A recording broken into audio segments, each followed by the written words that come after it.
Neighbors, today I have the most amazing, I'm gonna call it dynamite potatoes for you. This is a banchan that I saw on a different website. I think it was called Seasonal Food. It's a Korean one, and the photo looked amazing. I tried it out, tweaked the recipe just slightly. This is a banchan, so serve with a bowl of rice. Put a scoop of the potato along with the garlic and some corn on top. And I'm telling you, this is next level papdodo, the rice thief banchan.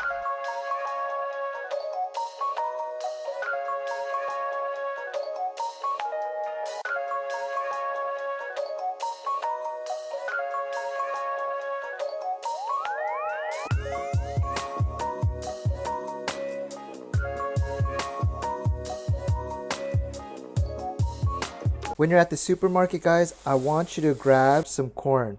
You see this beautiful purple one? You can take the husk off and then all of these little whiskers. Now this corn that I'm using here, in Korean, it's called chal 옥수수. It's glutinous corn. Of course, it comes in yellow, but I picked the purple one just because I think it would give a good color contrast. But wherever you're watching this from, just pick out any local corn. It'll work. Now this is one corn, but we need the little nuggets, but they're packed in so tight. So I think the best course of action, oh man, that purple, it's a nice little design. We're gonna just take off one by one. Now this may take some time, but I have another method. Katie, I need your help, come here. You haven't been in a video in a long time. What's that? Wash your hands, and I want you to take out all the almengis. I just wanna scrap it all. 칼로 다 자르고 싶어. Katie, this will build character and some patience. 그냥 다 뜯어버려야지. 어떻게 했어 그렇게? I call it the claw method. I go like this. 우와 이거 봐 이거 봐 우르르르르르르. Yeah, but you cut. 와. Okay, I think that'll be enough for today. Katie, go. We're gonna blanch those corn nuggets. Let us put this on, bring this up to a boil. Once it comes to a boil, blanch it for around 2 minutes. We just want them to get soft before we add them towards our braising later. Ooh, some of the whiskers and the tails I can just scoop out. All right, 2 minutes is up. We'll just drain this out. It's about to turn soft. It's not hard, soft enough, just perfect. When we add this, and we're gonna stir fry it later, it's gonna turn it just the right. And next, my friends, we're gonna use some potatoes. Please note the size. They're like maybe half the size of your palm. In Korea, we call them al gamja. Al means actually like an egg, so it's like a very small potato. Now make sure you give these potatoes a good wash because we're gonna eat the peel as well. Now this recipe will work with any potatoes. Just make sure, again, the size. We want small sizes. Okay, let's put the potatoes into a large pot. Let's fill it up with some water, enough water to submerge them. I'm gonna add a little bit of salt to the water. Let's bring this to a boil. And now your cooking time may vary, but the objective is to get these potatoes around halfway cooked through in the water first. Now, while we wait, we're gonna use one big handful of Gwali gochu. In Korea, they're known as Gwali peppers or Gwali gochu. In Japanese, they're also known as Shishito peppers.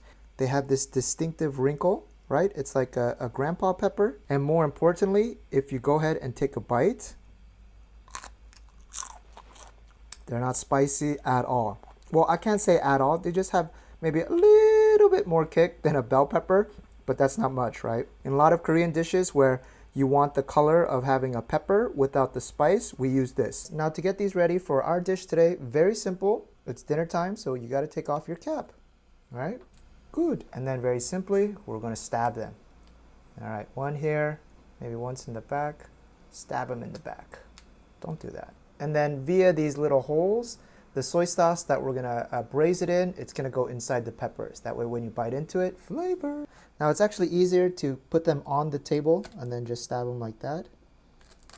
All right. And then once it comes to boil, ooh, yes, we'll put 5 minutes on the clock. Then we're gonna get 3 cloves of garlic, take off the ends, and then I want thin slices. All right, that was 5 minutes. I'm gonna give one of these guys a stab just to see how resistant it is. Yeah, there's still a lot. All right, I think we need at least 3 more minutes for a total of 8 minutes. I think that should be good enough. Remember, it's just halfway cooked through, but right now there's too much resistance, so just give it a little bit more. Hot potato, hot potato. Let's let the show begin. We're gonna put in 1 tablespoon vegetable oil. Let's get this on a medium heat. And make sure to use a pot or a wok that can fit in all those potatoes. Once the oil starts getting hot enough, we'll add in our garlic. And once it starts dancing in the oil like that,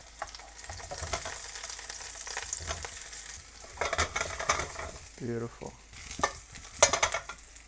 Ooh, you can smell it. It smells great. Then we're going to add in 1 cup of water. Now that the water is in there, you can breathe a little bit. We're going to put in 4 tablespoons of soy sauce. Let's make our sauce. 4, good. Then we're going to add 1 tablespoon of sugar to the potatoes and to that soy sauce. Mix it in there so that all the sugar gets in. And then finally, 1 tablespoon of rice wine or mirin. That's going to help balance the taste of the soy sauce. Okay, so let's give this a little mix around, and you can flip it upside down a little bit if you need. And make sure, you see this is a gentle boil. It's not roaring boil, or else the soy sauce might burn. This is on a medium heat, okay? So let's let this boil for 5 minutes so that these potatoes can soak in that salty flavor. And then halfway in, just flip it so that the other side gets some exposure and the soy sauce as well. All right, and after 5 minutes, now we're gonna add in these beautiful corn. Throw that in there. And now the final step, we want the soy sauce to reduce to only about 1/3 left of its original amount. So I would say around 4 or 5 more minutes. All right, make sure to give these guys a flip. All right, that was an additional 4 or 5 minutes. And you see how much the soy sauce has thickened up, right? Just a little bit of sauce left. This is a good time where we will throw in our Gwali peppers, and then finally 1 tablespoon of honey to thicken it all up. Oh man, that's the shot. Maybe just a few more minutes so that the honey can thicken up. Now during this last stage, if you grow a little bit impatient, you can raise the heat to a medium high just for a little bit, and the bubbles will get bigger and it'll thicken up faster. But remember to turn it back down as soon as it starts getting like sticky. All right, neighbors, if you take a look at the sauce now, it's very thick. We can move the sauce and it doesn't come back for a little bit like this. This is exactly the consistency we want. Oh, Kitty, look at these potatoes. Now, the only tricky thing about this recipe is knowing when to take it off that heat. But follow my advice, and when the liquid reduces down where you move it and it doesn't come back quickly, that's the perfect time to take it off the heat. And in this residual heat, it's going to turn syrupy like that. Put a few on here like that. Get a little bit of shishito peppers on top. These little corn pieces are really makes it look nice, huh? Neighbors, all we need is some fresh rice. Get some of the sauce, soy sauce on top. As a topping, you can add a little bit of sesame seeds, finish it off. Our little test case one here. Beautiful. Slice it open. Open it up like that.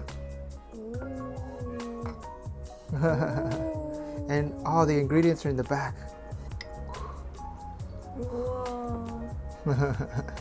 Maybe we got some sauce. Katie, help me out. Drip some sauce on there. Oh. I gave you 1 more corn. And then let's take a bite. 먹어봐. Oh my god. Oh my god. Like that sauce is not overly sweet. Perfect amount of saltiness. And then the crunch from the corn, that corn just, you know, it adds texture. It just changes everything up. Oh my god, this is a true treat. This. The Gwali pepper is so good too, just a slight amount of kick. But this one is like a perfect seasoning. This is grown-up version. Yeah, I like it because it's not overly sweet. Right? It's like a right balance. And then with the kick from the gwari gochu. So, what did you think?